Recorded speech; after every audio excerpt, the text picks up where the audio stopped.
शासनपति प्रभु महावीर स्वामी को हम वंदन करते हैं। सभी गुरु भगवंतों को तिकोतों के पाठ से वंदन करते हैं। श्रद्धावान भाई और बहनों, आपके अंदर विराजित आत्मा को माजलगांव से सुभाष कोठारी का सादर प्रणाम, सादर जय जिनेन्द्र।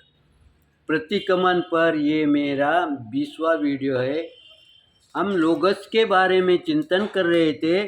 कल देख रहे थे कितीय वंदीय मैया जे ये लोगस उत्तमा सिद्धा आरुग्य भोई लाभम सामाईवर मुत्तमम दिंतु। अब गुरु भगवंतों से वो अपने आराध्य से क्या मांगता है? आरोग्य भोई लाभम। पहले नहीं मांग रहा, वो पहले उन्हें प्रसन्न कर रहा है। पहले उनका मनोबल शुद्ध किया उसने। उनका अशुद्ध था क्या मनोबल? उनका मनोबल तो शुद्ध ही था, लेकिन हमारे प्रति उनका ध्यान आकृष्ट किया है। तब वो हमें आशीर्वाद देंगे कि नहीं? और यहाँ पर आशीर्वाद कौन सा मांग रहा है? वो आरोग्य भोई लाभम, यानी मेरी जो आरोग्य है, आरोग्य यानी शरीर का हो गया ना, फिर उसने मुक्ति के मार्ग के विषय कोई बोलना चाहिए ना, उसके प्रति उसने मांग करना चाहिए ना। लेकिन यहाँ आरोग्य इसीलिए कि तुम्हारा आरोग्य, अगर तुम तंदुरुस्त होंगे तो तुम साधना करोगे। तुम्हारी साधना तुम्हारे काम में आएगी, दूसरे ने किए हुई साधना तुम्हारे काम में नहीं आएगी। और तुम्हारी साधना सही ढंग से लंबे समय तक चलने के लिए तुम्हें तुम्हारा शरीर कैसा होना चाहिए? आपकी इच्छा है 5 सामायिक करने की, लेकिन आपका शरीर आपको स्थिर होने ही नहीं देता, तो फिर आपके भाव क्या काम में आएंगे?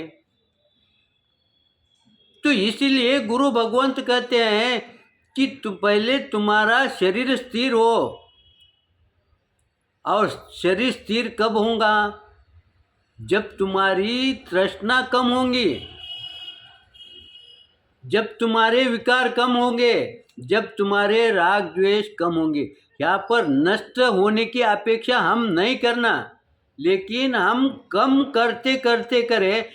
हम 24 घंटे का जो कषाय है ना, उसमें का 1 घंटे तक तो भी कम कर सकते हैं ना। फिर जिस समय में वो स्थिर है, जिस समय कषाय जागृत नहीं है, उस समय अगर हमने सामायिक की तो वो सामायिक हमारे काम में आएगी नहीं।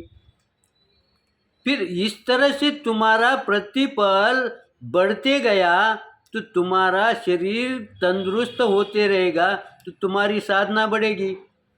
तुम्हारी साधना बढ़ेगी तो समझना तुम आगे की ओर चल रहे हैं। आगे गुरु भगवंत क्या कहते हैं?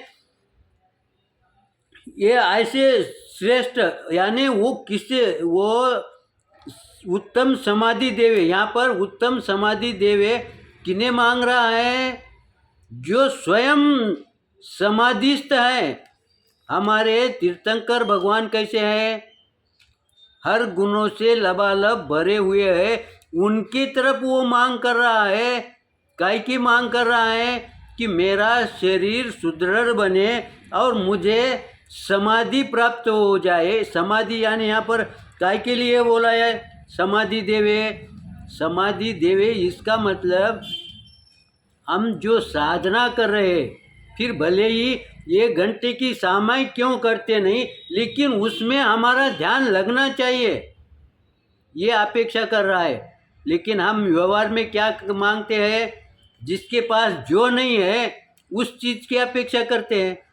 वो चीज़ मिलेगी क्या? अब ये जो चीज़ है ना, समाधि बोलो या सामायिक में एकाग्रता बोलो, ये दूसरा कोई दे सकता है क्या? वो वही दे सकता है जिनके पास ये देने की पात्रता है। तो ऐसे हमारे तीर्थंकर भगवान से हम प्रार्थना करते हैं कि हमें समाधि प्राप्त करे, यानी जो हम साधना करते हैं उसमें हम स्थिर रहे, विचलित न बने। आगे क्या कहते हैं, चंदेशु निमलेरा, यानी इन्होंने विशेषता उपमा दी कि तुम कैसे हो, चंद्र के तरह निर्मल हो, शीतल हो, ऐसी उपमा दी। यहाँ पर उनकी तारीफ कर रहे हैं। और दूसरी बात, सूर्य का प्रकाश के, यानी सूर्य की उपमा दी, यानी उन्होंने क्या कहा कि आप कठोर भी उतने हो। किसके प्रति कठोर हो, साधना में दोष लगे तो उसके प्रति तुम कठोर हो, प्रखर हो। इसलिए हमारे साधना के दोष के लिए उन्होंने थोड़ी भी छूट दी नहीं है। इसीलिए गुरु भगवंत कहते हैं कि तुम जब कोई दोष लगता है उससे तुम्हें मुक्ति, तुम्हें ही भोगना पड़ेगा वो दोष का प्रायश्चित, तो ही तुम्हें मुक्ति होगी। उसके लिए प्रभु तुम्हें कोई भी सहायता नहीं दे सकते। और उस समय तुमने वो दोष मुक्त हो गए तो उसके पश्चात तुम्हारे ध्यान में ये आएगा कि प्रभु एकदम शीतल है, शांत है, शुद्ध है। ये कब ध्यान में आएगा, जब हम दोष से रहित होंगे उस समय।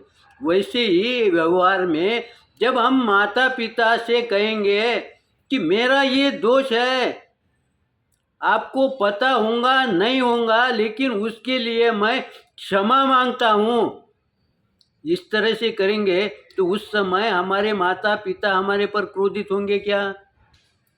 फिर जब वो क्रोधित नहीं होंगे तब उनके मन में अगर क्रोध भी होगा तो इस तरह से बोलने के पश्चात वो शीतल होंगे कि नहीं, वो प्रसन्न होंगे कि नहीं? तो फिर ये प्रसन्नता हमारे घर के अंदर तनाव कम करने में सहायक बनेगी कि नहीं बनेगी? आगे क्या कहते हैं गुरु भगवान, श्रेष्ठ सागरवर गंभीरा सिद्धा सिद्धि ममधि संतु। ऐसे सिद्ध भगवान जिनके पास गुणों का भंडार है, ऐसे सिद्ध भगवान मुझे सिद्ध गति प्रदान करे, यानी सिद्ध गति की ओर अग्रसर करने के लिए मुझे प्रेरणादायी बने, प्रेरणा दो। देखो ये प्रेरणा वो देते या नहीं देते, ये कैसा तुम सिद्ध करोगे? भला प्रेरणा से तुम आगे कैसे बढ़ेंगे? साधना तो तुम्हारे को करना है ना। तो देखो हमारे व्यवहार में कब बैठती है, एक आधे बच्चे ने अगर समझो हमेशा वो 50-60% मार्क लेता होगा, और अगर समझो उसने 70% मार्क लिया, 80% मार्क लिया, तुम उसे अगर कह दिए नहीं तू बहुत बढ़िया किया, तूने बहुत अच्छा सफलता प्राप्त की, उसे अगर इस तरह से अगर संबोधित करोगे, उसे प्रोत्साहित करेंगे तो वो आगे बढ़ेगा कि नहीं बढ़ेगा? लेकिन अगर तुम कहेंगे तू अभी बहुत पीछे है, तेरे को 99-95 लेना चाहिए, तू अभी बहुत पीछे है, यानी तुमने उसका मनोबल दबा दिया, उसका मनोबल तुमने कम कर दिया है। इसलिए यहाँ पर गुरु भगवंत कहते हैं कि हमारा मनोबल कम न हो। इसीलिए गुरु भगवंत कहते हैं कि कोई भी अच्छे कार्य के लिए हम प्रोत्साहित करना चाहिए। फिर आध्यात्म का कार्य हो या कोई सामाजिक कार्य हो, घर का कार्य हो, जो अच्छा काम है ना, उसके लिए तुम धन्यवाद देना चाहिए। धन्यवाद देने से तुम्हारे को क्या लाभ होगा? वो तो प्रसन्न हो जाएगा। आपको क्या लाभ होगा?